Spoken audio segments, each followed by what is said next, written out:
مولا تو بادشاہ ہے، میں تیرے در کی فقیر ہوں، میرے حال پر رحم کی نظر فرما دے، محبت کی نظر فرما دے، تیرا ایک کن فرما دے۔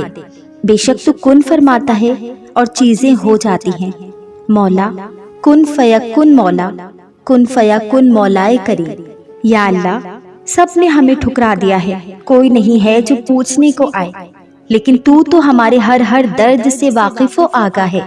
یا اللہ تجھے تو پتا ہے کہ کن اذیتوں سے ہم گزر رہی ہیں، تجھے تو پتا ہے ہمارا راتوں کو اٹھنا، راتوں میں تڑپنا، رو رو کر ہمارا سو جانا، درد و الم میں ہمارے دن گزر رہے ہیں، تجھے تو ہمارے ہر حال کی خبر ہے۔ یا اللہ رحم فرما، کرم فرما، تیری تو صفتیں ہیں کرم فرمانے کی، اگر تو کرم نہیں کرے گا تو ہم کس کے پاس جائیں گے؟ اگر تو نے نہیں دیا تو اور کون ہے قادر دینے پر سوائے تیرے؟ کرم کر یا مولائے کریم، میں تجھ سے بھیک مانگتی ہوں، میری جھولی کو خوشیوں سے بھر دے۔ یا رب کریم میرے حال پر رحم فرما۔ تو دعا مانگتے وقت حد سے آگے مت بڑھیے۔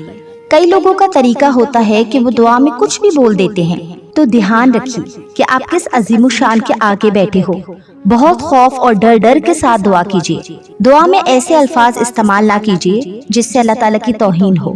مثال کے طور پر کئی سارے لوگ ایسے کہتے ہیں کہ اے اللہ تو نے میرے عزیز کو چھین لیا، تجھے کیا مل گیا چھوٹے چھوٹے بچوں کے ماں یا باپ کو لے کر، معاذ اللہ۔ اے اللہ تو چاہتا کیا ہے، تو میرے ہی پیچھے پڑا ہے، مجھے ہی تکلیف دیتا ہے، استغفر اللہ۔ یا اللہ تو غریبوں کا ہی امتحان لیتا ہے، تو صرف امیروں کی ہی سنتا ہے، تجھے یہ کر کے کیا مل گیا، تجھے وہ کر کے کیا مل گیا، معاذ اللہ ثم معاذ اللہ۔ یہ سب کہتے ہوئے سچ مچ میرے ہونٹ کانپ رہے ہیں، لیکن یہ حقیقت سامنے لانی ہوگی۔ تو پلیز اگر کوئی ایسا کرتا ہے تو استغفار کرے اور باز آ جائے۔ تو نماز کے بعد دعا ضرور کرے، نماز کے بعد فوراً نہ اٹھے۔ تو پلیز دھیان سے ان ساری باتوں کو سنیں اور ہر بات پہ عمل کرنے کی کوشش بھی کریں۔ ویڈیو اچھی لگی تو ویڈیو کو لائک کریں اور نیچے کامنٹ باکس میں ایک دل چھوڑ دیں تاکہ مجھے پتا چلے کہ کتنے لوگوں کے لیے یہ ویڈیو فائدے مند رہی۔ ایسی اور بھی ویڈیوز کے لیے میرے اس چینل کو سبسکرائب کریں اور بیل نوٹیفیکیشن کو آن کریں تاکہ آپ تک میرے چینل کی تمام اپڈیٹس پہنچتی رہیں۔ آپ میری ویڈیوز کو اپنے پیاروں کے ساتھ شیئر کر کے کار خیر میں شامل ہو سکتے ہیں۔ جزاک اللہ خیرہ۔